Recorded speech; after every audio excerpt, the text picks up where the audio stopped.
Okay, so welcome everyone.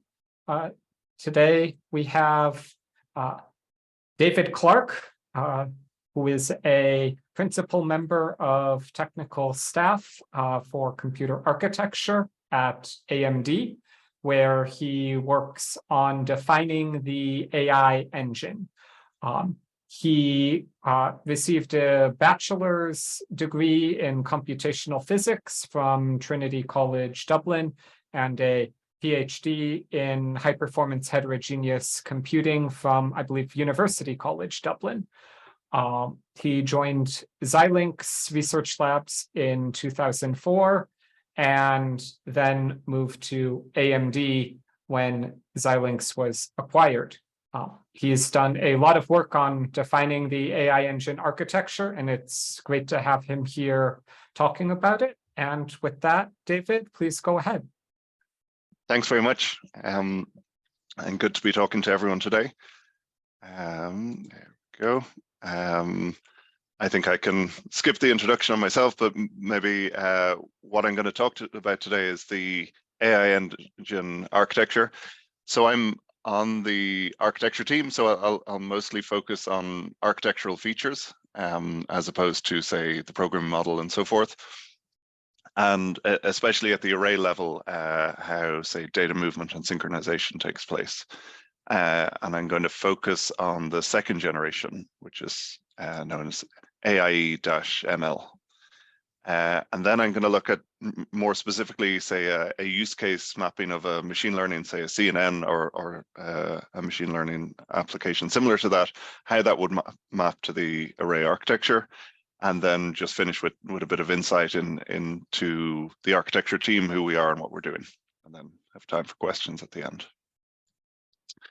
So just to kind of place AI engine and the various generations that we're working on, I know Steve Nurendorf gave a talk in this forum about a year ago, and that was focused mainly on the first generation, which was in the public domain at that stage.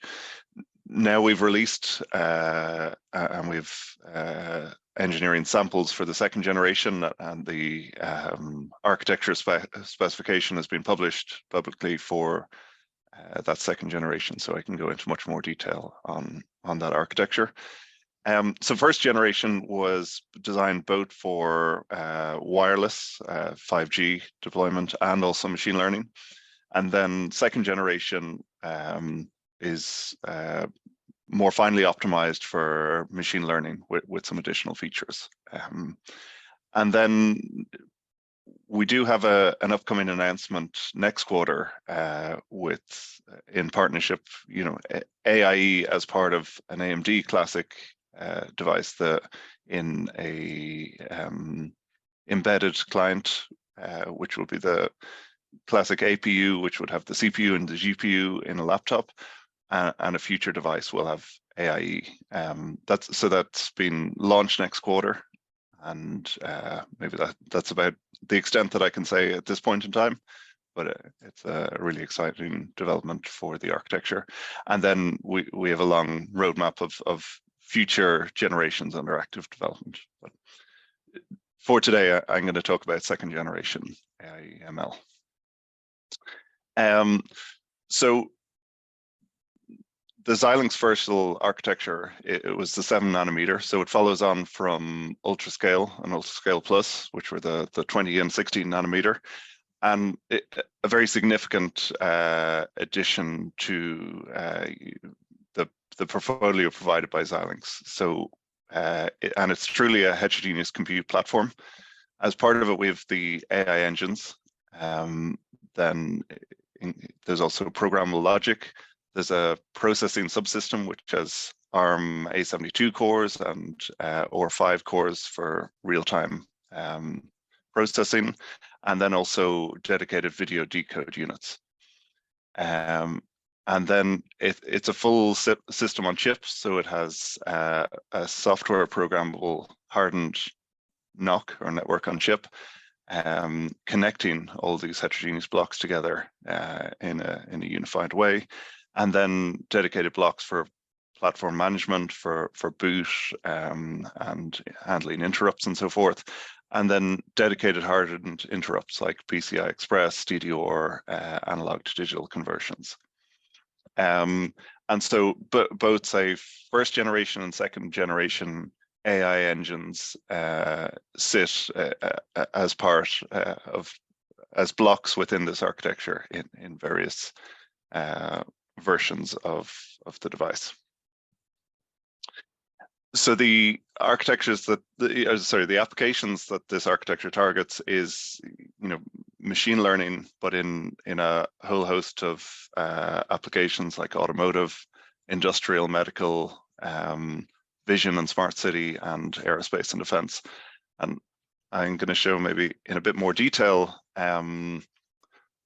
some of those just to give a sense of what this architecture can do in a smart city or vision context. So where you have this device in, say, an accelerator card in a data center, either on premises or in the data center, and you're receiving a video stream from potentially multiple cameras coming into the device.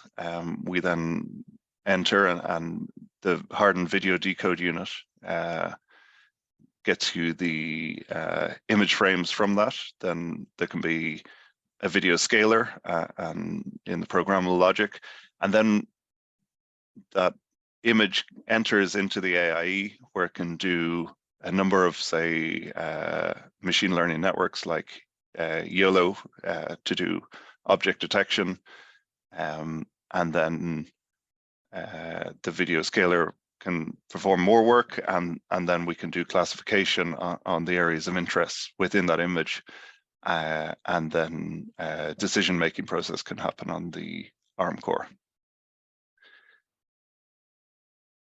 Another similar use case, but in a different context, would be in automotive. So similar, we have multiple sensors around the vehicle, whether it's video coming in or radar or LiDAR, and that's coming into the I/O ports of this device. Some pre-processing going on in the programmable logic, and then entering the AI engine for the inference operation.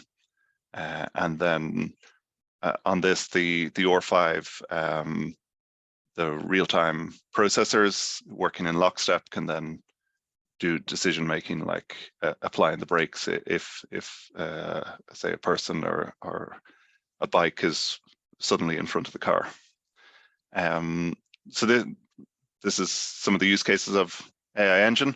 And then just to give a context of going from first generation to second generation, we have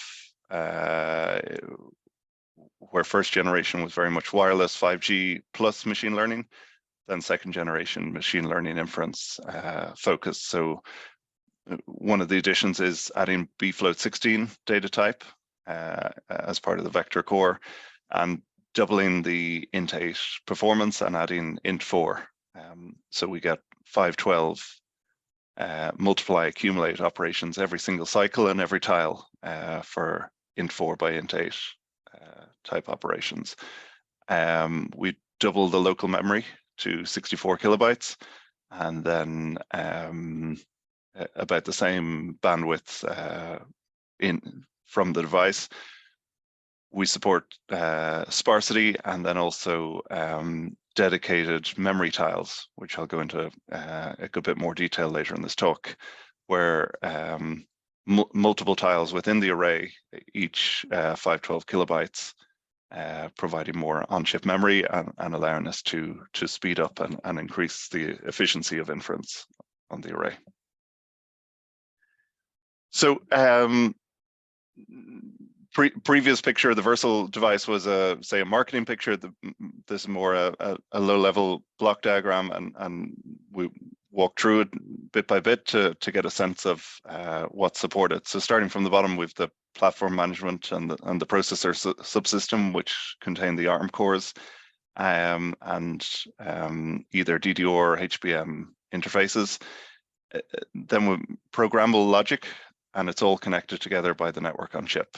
And then on the edge of the device, we have and that I/O might be either the, say, analog to digital converters, or connecting direct to PCI Express, or direct interfacing with peripherals.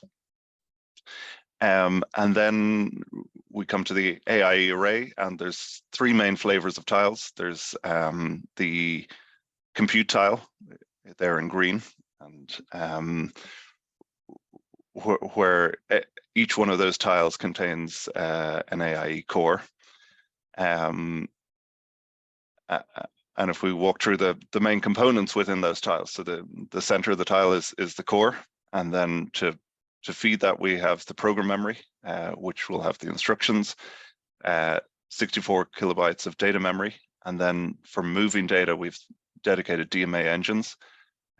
We've a locks unit for synchronization between those DMAs and the cores, and synchronizing core to cores. We've a dedicated streaming interconnect, and then we have sideband Axiom M interconnect for configuration and debug. And then we have blocks for supporting debug, trace, and profile. Then we have the mem tile, where each tile has 0.5 megabyte. It has very similar DMAs to in the compute tile, but much more of them for moving that data, and a similar stream switch, debug, trace, and control. And then we have the interface tiles, which allow us to interface to the rest of the device. And so this one has a DMA. This DMA is actually able to address any address on the device, but primarily accessing external memory, the DDR or the HBM on the device, taking that data, say reading it from external memory and putting it onto a stream and feeding it up to the mem, or taking from the stream and writing it to external memory. And it has the matching streaming interconnect. Then diving into the core. So the AIE ML core is a VLIW, very long instruction word SIMD processor. At the heart of it,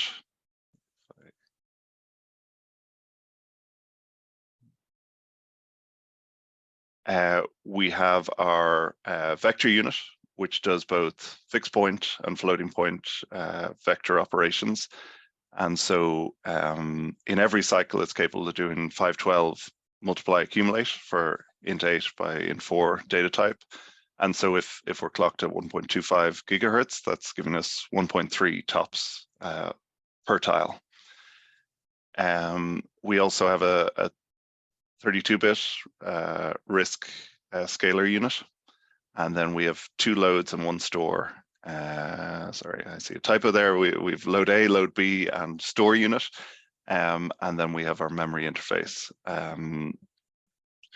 From the memory, we've got the 64K bit local, but we're also able to address both the memories to the north and the south and to the west, allowing us to produce, say, data flow style patterns and to share data from core to core. And this interface supports up to 80 gigabytes per second loading and 40 gigabytes per second storing in parallel. So say 120 gigabytes per second aggregate.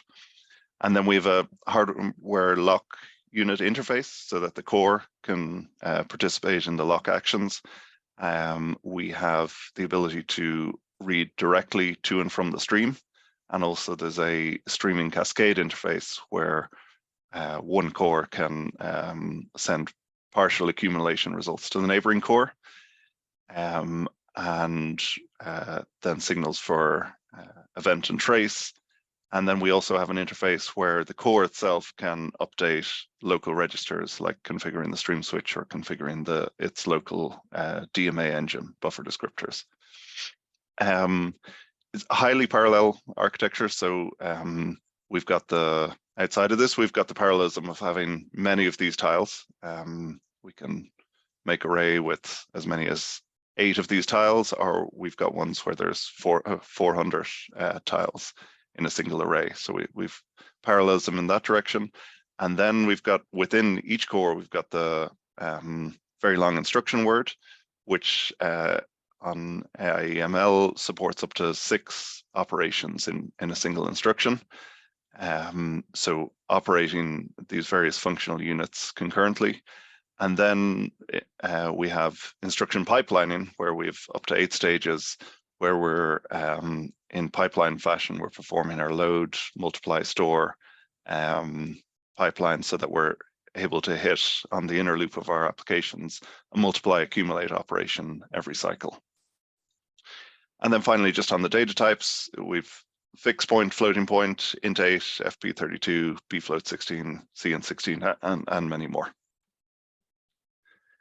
So now I want to just clarify some terminology here, where, say, comparing two quite different memory architectures, one being cache architecture, which I'm sure everyone is well aware of, which would be typical in a CPU and GPU, and then comparing against a scratchpad architecture, which AIE makes use of. So on the cache, obviously the processor issues a load store to a global virtual address, and it either hits the near cache and we get the response, say, with low latency, or there's a miss and we need to get it from the next level or from main memory. So this is simpler to program. It's transparent to the programmer or the compiler, besides taking the, say, cache rows into account for performance tuning, but otherwise it's transparent and fully managed by the hardware. But there is a performance loss if we get a cache miss, and so then to claw back that performance, we need to actually use more hardware to both manage the cache for coherency and to gain the performance, like doing prefetches, but a prefetch might pull in unnecessary data that isn't needed. Or we say in a GPU, we have multiple concurrent threads in order to hide that latency. Conversely, the scratchpad memory, so the AIE core only sees the local data memory. So that 256 kilobytes that surrounds the core on all 4 sides, that's the entire universe from the perspective of the core kernel program. And then we rely on explicit data movements via the data memory engine. And so they're exposed, the application programmer will express it in a way, and it will go through the compiler tools, and the compiler will configure those data movement engines to move the data from remote to local to the core, so that the core can operate on that data. There's an additional complexity then to the programmer because of this explicit data movement. But then when that, say, compile time complexity is handled, then at runtime you get performance gains, because you're able to then prefetch the full buffer that you need and move it to the tile, and then you can take advantage of things like the stream multicast, where we read once from the shared memory and broadcast it to multiple tiles in parallel. And then reduce power and hardware, because instead of doing a request and getting the response, we're able to push the data on an AXI stream, which then has lower overhead. And it allows us to hit peak Mac efficiency and keeping the core busy. Tiling architecture, I think I've covered all these, but we spent some time on what's inside the core, and then outside the core we've got the local data memory, the data movements, the synchronization, and the interconnect. Each tile has upwards of 200 gigabytes per second bandwidth. You can think of these horizontal and vertical blue lines here being, say, multiple 32-bit streams going in each direction. And then we also have a dedicated cascade, which is a 512-bit wide interface for the partial results to be carried over to the neighboring compute tile. Then the memory tile, maybe spend a bit more, so that's wasn't in the first generation and it's new to AIE ML. The heart of it is supporting the on-chip memory, 512 kilobytes, and then we can have multiple tiles to have many megabytes of on-chip memory supported. We have DMA engines. We've got 6 read channels and 6 write channels able to access that memory. And they're also able to access the direct neighbor to east and west. And so the read channels will read from either the local west or east and then put that data onto the stream over this way. And then that stream can either carry it up to the compute tiles or down to either the programmable logic or the SIMD DMA to put in an external memory. And likewise, the write DMAs do the reverse. There's the same lock unit, which the DMAs can access the neighbors as well to synchronize. And then we've got event broadcast and tracing.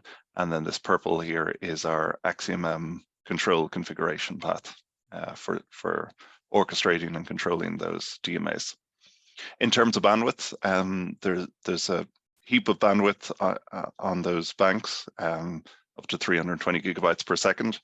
And then we can push up to 500 gigabytes up and 500 gigabytes down in parallel. And we also support compression in the DMA. So if the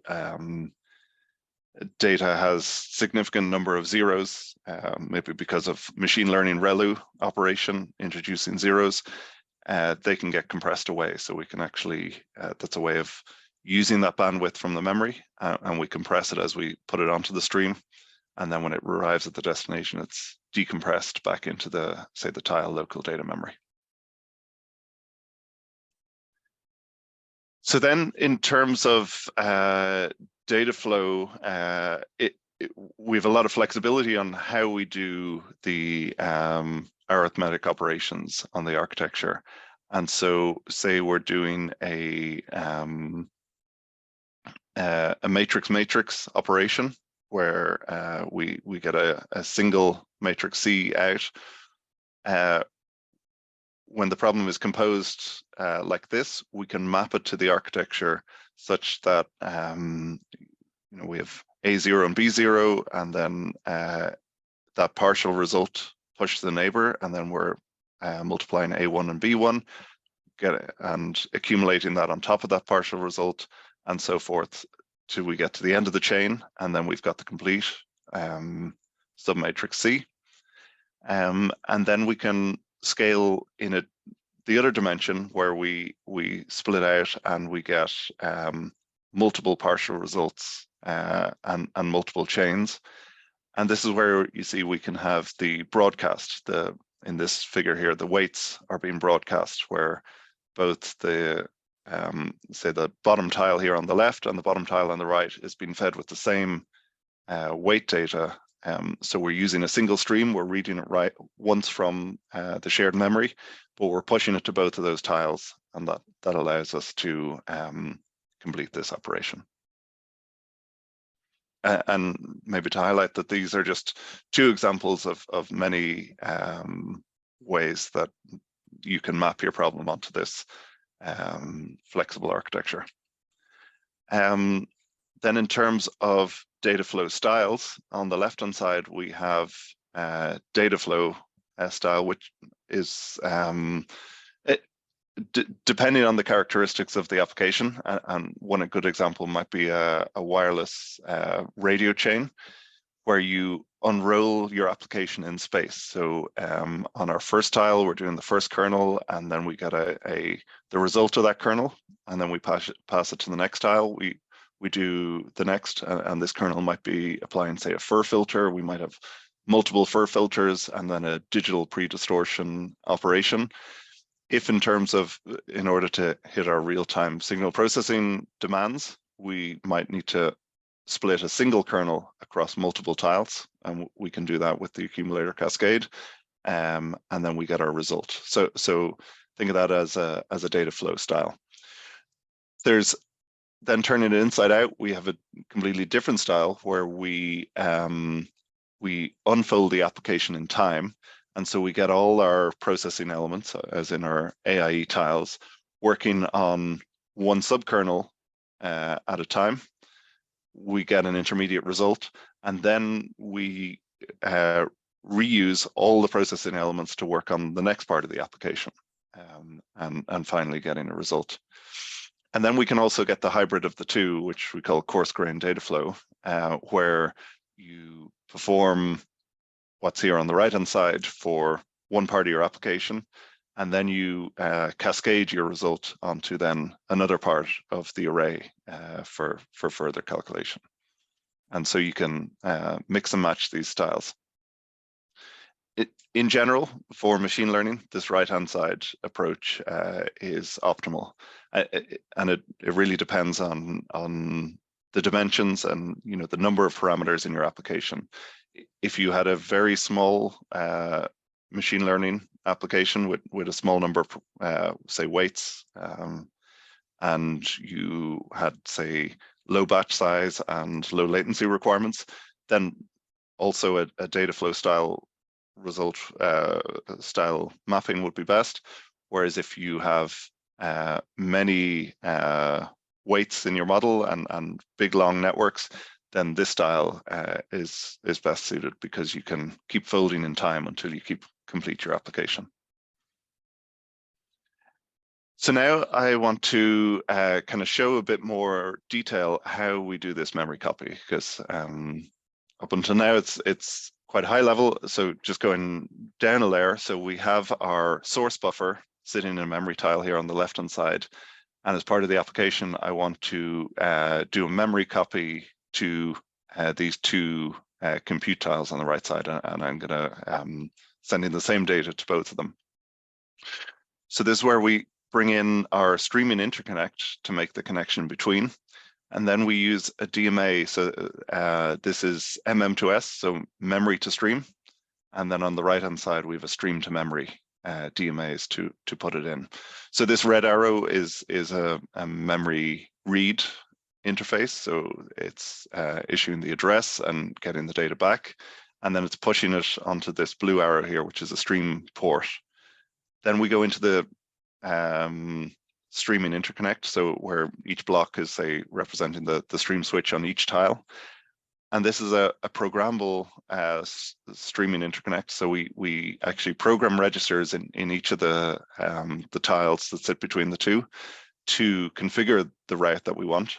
And so in this particular tile, we set the broadcast, so we had data coming in on this port, and we configured to send it the same data out on both ports, and that will get then to the stream to memory DMAs, which will then do write operations.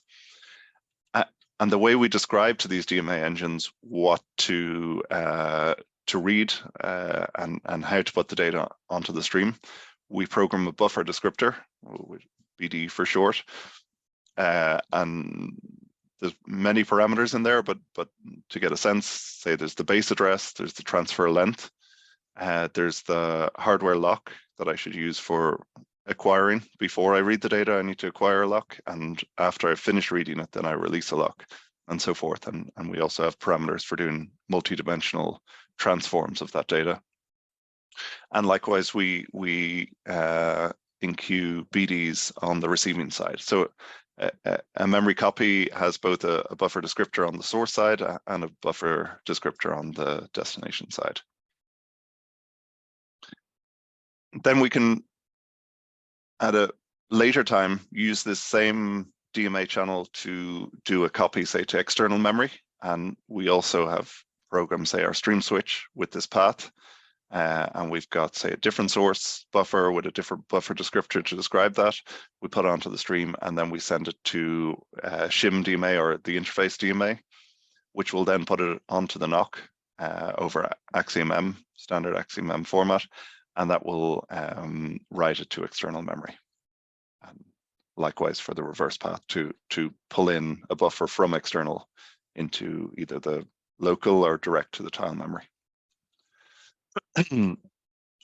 So then want to talk about how we can both keep the core busy while we're doing our transfers. So we want to do double buffering, ping pong buffers, and then how we can synchronize that so that the DMA and the core can collaborate and we keep the integrity of our data. So we have the core in the middle. We've got, say, an input buffer and an output buffer, and we allocate double the memory of one of these, and we say label one ping and one pong. And while, say, the core here is reading from the ping buffer, the DMA in the tile can be writing to the pong. And then at a later time, they can swap, and we can keep things fully pipelined. So here, a pipeline view where horizontal is time. We've got our DMA putting the input data in place. We've the core doing its computation, and then we have another DMA pulling the result out. And the key bit here is that the core is being kept busy. That's where our our multiply accumulates are. We want to keep feeding that and keep the utilization high of that part. And so then pipeline fashion, we're feeding in the data and pulling out the results.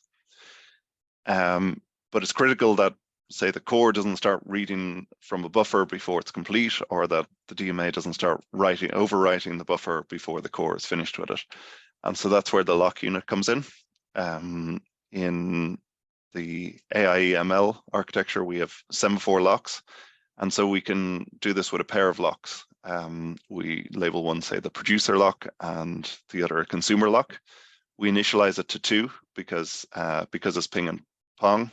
There's 2 parts to it, so we set the producer to 2 and the consumer to 0. And the way to think about that is there's 2 tokens to write initially when we start this up, but there's no tokens to read. There's no valid data in our buffers yet, so that's what that 0 represents. But there's 2 slots for the DMA to write data into. And so first off, this DMA will do an acquire on the producer lock with value 1. And so it'll grab that token, it'll write in the data. And when it's finished writing, then it's going to do a release in consumer 1. And that's going to increment that lock by 1. Then the core, likewise, is doing an acquire on the consumer lock of 1. Initially, it has value 0, and so the core will be stalled on that lock. It won't make any progress. And that's what's happening here, where the core is doing nothing because it's waiting on the input. After that DMA released the lock, then the consumer has value 1, and then this acquire can succeed, and it will then decrement it. And likewise on the output. So then, just drawing in some arrows, each of these black arrows represent a necessary dependency for our correct data. That the core doesn't start operating on ping before the ping buffer is being complete, but likewise the DMA doesn't start overwriting ping for the second time until the core is finished with it. So each of those dependencies must be met, and by expressing and decomposing with the hardware locks, in this way we can achieve that. So then onto a use case mapping. Now, maybe the disclaimer is I kept this relatively high level just to get the high level concept of how we can map an application like CNN to this architecture, but it's no means a tutorial on how to replicate it. And I think that's maybe in a more detailed session, but this is to get a high level impression of how that data flow would work. So say we have a 2-layer CNN where we've got our activations and weights, doing the compute here, creating an intermediate buffer, and then doing the same with a second layer. And how can we take that network and map it onto, say, a subarray where we have a number of mem tiles and a number of compute tiles? So first of all, if we zoom in and looking at just one of those tiles, how would we use the resources in that tile? And then we'll tie it together in the bigger picture. So we've got our core, and we first set our program memory. We've got up to 16 kilobytes, and we have our CNN kernels plus our main function in order to do this compute, already say set into program memory, and we've got our core ready to go. Then we're gonna, and we've got our data memory here, and we've got the 64K, just focusing on the local core. Can access the neighbors, but let's say the neighbors are using that, and we're just going to confine ourselves to the local data memory. And that comes with 4 programmer banks. So if we place things in different banks, we can avoid, say, bank conflicts and which results, say, installs in the core. So if we put we've got our inputs and our weights, we're going to put ping and ping in one bank, which means, say, the core is going to be reading both the input and the weights from the same bank. So that's something in consideration as we're optimizing our kernel here. And then we're going to put our pong and pong in a different bank, which means the DMAs can access that in parallel without conflicting with the core. Likewise for the output, we've got our ping and pong outputs, and the core is going to put into there. And then we have some parameters to describe, say, this is this layer, and this is the dimensions, and so forth. And the kernel that we coded up is going to use those parameters to do the right, say, operation, whether it's a comp2d or a relu operation or so forth. And then we've got some space allocated for the stack of the core as well. Then overlaying the data movement. So we've got our stream switch here. Say if we follow the yellow arrow is moving in our input data, it's going to use this DMA, which is going to write into the pong or the ping, and then also be able to broadcast that to other tiles. We've got, say, our weights here, which we're then, after we hit this tile, we're going to broadcast it horizontally. And then we've got our result coming out with this output MM2S channel, sending it down. And maybe one thing to note, with this particular mapping, say, as it's laid out, we're implying the constraint that, say, input ping plus weight ping is less than 16 kilobytes, so that it fits in this bank. But obviously you could make different choices depending on your specific application constraints and lay out your data differently, which may be optimal depending on how the constraints change. Then if we think how we can parallelize our application across this highly parallel architecture. So in the CNN, we've got our input, our weights, and our output. And we can slice that in say, each of the dimensions, whether it's the input, the X and Y, and the channel dimension. We can likewise split our weight tensor, which is a 4D shape, into those 4 dimensions, and we can split our output into those 4 dimensions. So, and we also can do cuts both in time and space. So by space, I mean partitioning it across multiple tiles.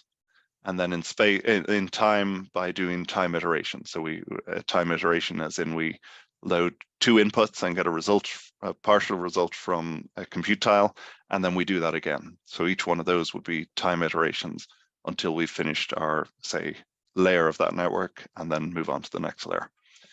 So there's 7 dimensions in this problem, and then cutting in time and space, that's 14 dimensions. Conceptually, you could slice in all of those, but doing that can bring in complexity. So we want to limit the space of the problem, and just for one given choices, maybe we choose not to do cuts in the kernel dimension. That being, say, this was a 3x3 kernel, you could split that into 9 parts, or we're going to choose not to do that. And we're going to say we also don't cut in the X dimension, and we're going to limit, say, the factors that we cut the Y dimension in space, how we cut the input channel and the output channel into these. And then this limits us to, say, a subset of modes that we operate in space, but then in time we can do any granularity. And this partitioning, there's still, even with these constraints, there's still a huge degree of freedom on how you do it.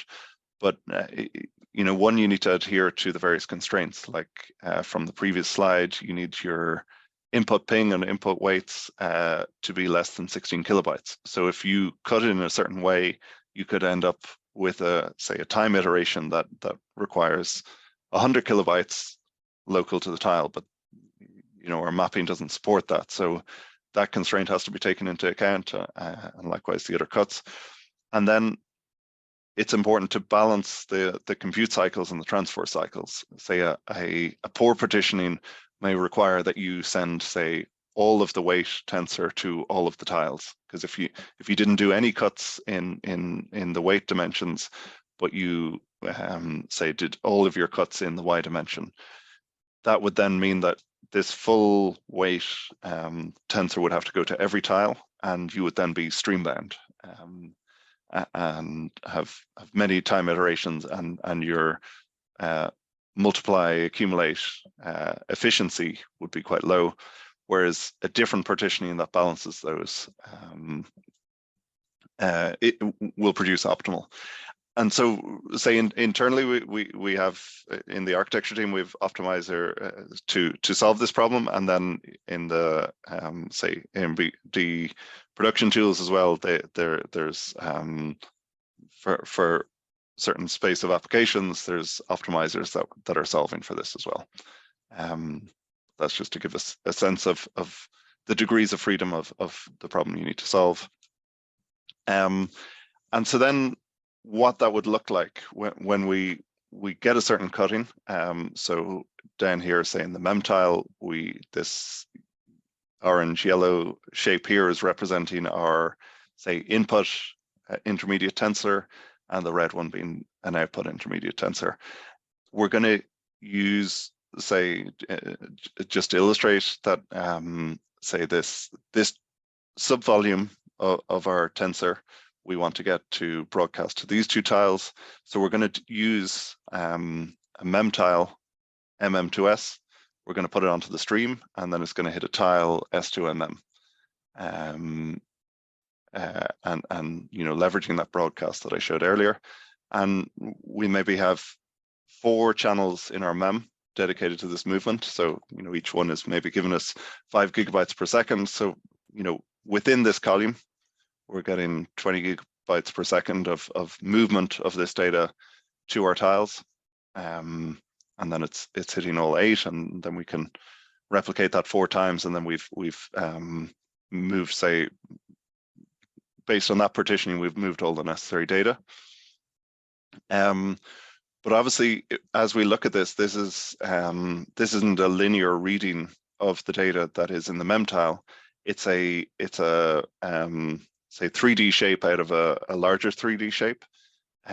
So our mem tile DMA channels actually support up to 5D tensor addressing when we include the iteration offset feature. And it also has leveraging this direct access from the nearest neighbor.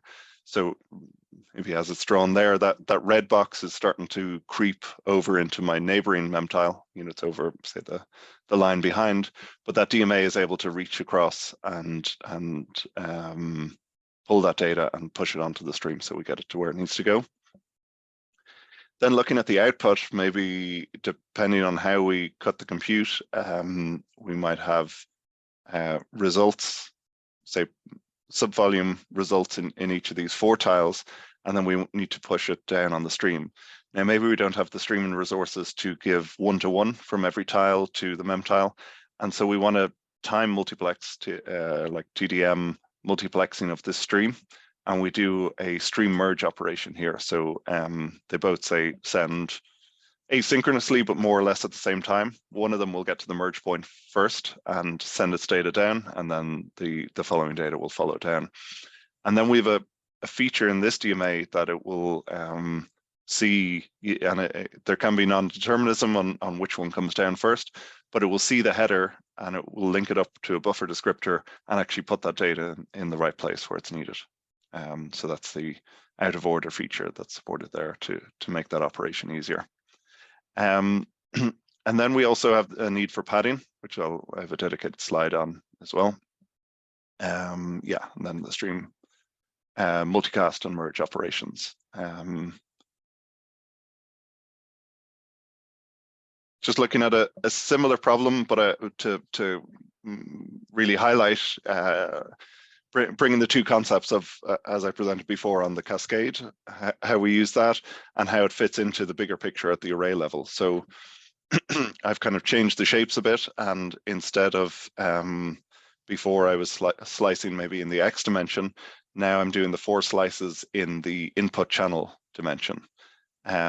So when I slice it that way, obviously the way the convolution operation works, we want to accumulate over the input channel. So there's, let's say, an addition operation as we go in this dimension. So as I've sliced this into 4 parts here, I distribute it to 4 consecutive tiles, and then can use that accumulation stream to sum over, and then I'll get my result in the final one. And then maybe I did a slice in the output channel dimension, and I unfold that in the upper 4 rows. And so then I broadcast this same data here, but I'm going to send different weights up to the top and a different set to the lower. So different data, output data is produced using the same input activations, and then that's placed in the OFM channel there. So that's spatial partitioning of the across the accumulator.